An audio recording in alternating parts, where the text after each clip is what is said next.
Hello, Bulldog fans from Bryant Denny Stadium on the campus of University of Alabama, where, Steve, a rather big event is about to take place. Not only is it big because this is the primetime game for CBS, number 16 college football playoff poll, Mississippi State, number 1 Alabama. I'm told there are going to be more NFL scouts here for this game today than there were last week when Alabama was at LSU. That tells you something about the profile of the individual players in today's game. Shows the Bulldogs have kind of grown up a little bit. And traveling in today, I heard Eli Gold on Alabama Radio Network talking about Jeffrey Simmons, Montez Sweat, projecting him as first-round draft pick. So we're not going to sneak into town, needless to say. There's a lot of people expecting the Bulldogs' arrival, and Bulldogs have just become filing in as we have set up for this video, David. So the team is here beginning their pregame preparations. In fact, we just saw Coach Bob Shoot pass by us. He's already got that game kickoff look on his face right now, already thinking about how to defend what admittedly is, I don't know, statistically they're best. I think they're probably scoring and yardage-wise the best offense in the country. And frankly, last week they were able to run a lot, make a few throws. The word is today that Alabama will try to come out and establish the air game just to get back on track here in the since towards the tail end of the season when they're already pointing towards championships.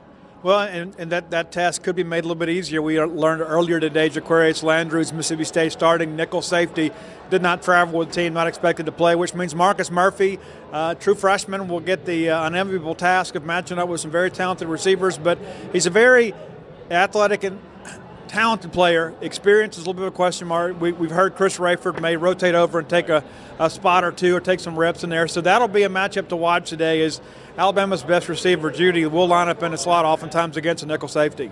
But if you're a kid who wants to play at this level, hey, this is about as good a baptism of fire. And for a West Point kid, he'd dream of a chance to go out there and play well in this game. And like I said, Chris Rayford and C.J. Morgan could also rotate into that nickel safety position. Or you could try a 3 linebacker sort of set. I think they would try to do that early on just to make Alabama pass happy. And then once, mix and match as best they can. Flipping to the other side, we know the Bulldog defense will acquit itself well. We know Alabama's defense is how good they are. Can Mississippi State's offense get enough going today with not just the running game but a balanced game to make this a competitive contest? Well, David, they did last year. I mean, I think a lot of Bulldog fans still feel like Mississippi State should have won the ball game. Nick Fitzgerald had a very efficient passing game a year ago. No touchdowns, but, I believe, 12 of 20 or so for like 150 yards. I don't know if it's enough to win today. I think you've got to make some plays in the passing game to kind of get those safeties out of the box. State ran the ball effective last year, especially on the interior behind Elton Jenkins, Deion Calhoun, Eris Williams with a big ball game. Should have been a 100-yard game, but certainly a good ground game for State. We're going to have to be really balanced, I think, to beat this Alabama team because you get one-dimensional against them, it makes for a long day. And, of course, we still do not know for sure the status of Kylan Hill. We'll be watching in warm-ups how he's moving around. He played last week on a cranky hamstring. Another week should have done him well. Very cold here in the wind tunnel as we're outside the stadium, but the sun is shining. Looks like it will warm up some as day gets on, so that may not be a problem for his hamstring. He and Eris Williams, of course, can split the carries. Nick Gibson's always available, and boy, wouldn't he like to have a game today against the home state team. But then, of course, Nick Fitzgerald. He's the last 2 weeks he's felt so much more comfortable, he tells us, and more confident in the passing game. His receivers are making plays for him. Beyond any question, that is where Mississippi State's best shot has to be. They've got to balance things out. They've got to hit some unexpected strikes. They do, David, and in addition to that, too, as we clear the mic there, in addition. That's not my hair, I don't think. I'm losing mine too fast. I don't think you've ever had a hair that long in your life. But all that said, Nick Fitzgerald, this is his last chance at the Tide. 2 years ago, we came down here. He won the team with his courage, not so much with his play, because this was a ball game that was over before it really started. Jalen Hurts, 51-3 ball game. It really felt like State showed up, went through the motions. Last year, State with a much better game plan.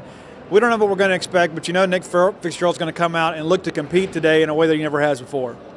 And now, we always try to talk a little bit of recruiting, and yes, Alabama's going to bring all their prospects today. Are there any guys visiting the home team today that are still looking at Mississippi State that may take a look at the team across the field on the other sideline? Yeah, there's a few, but Mississippi State's going to have a couple commitments here, actually, that they're coming to watch the ball game. Fans, relax.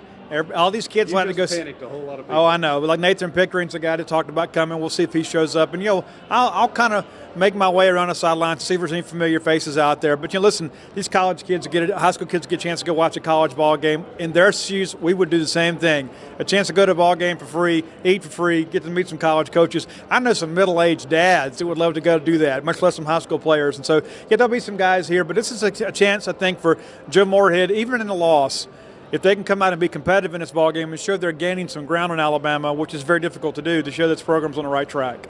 And speaking of free food, there is some in the press box right now. I think, Steve, you've already checked it out for me in advance, so I'll go see what's available there. And then again, most game days, I'm a little too nervous to eat. Yes, the first time I ever came to this stadium was in 1981. Very different back then, not nearly as big as it is now. But you never lose those game day queasiness when you're a true Bulldog because you know what can happen and what can happen. But we've seen some wins here. We've seen a lot of bad days. But as we said this week, if the Bulldogs can pull this one off, this will be an all-time epic success and maybe the greatest. We'll argue about that later. Let's get this win into the way first, and then we'll start talking about where it stands in history and then move on to next week. So Steve and I will be talking post-game. Robbie Falk is here as well. Let's start with Daily News and Gene's Page 24/7 staff. So we're well represented here at Bryant Denny Stadium on the campus of the University of Alabama. For Steve Robertson, this is David Murray.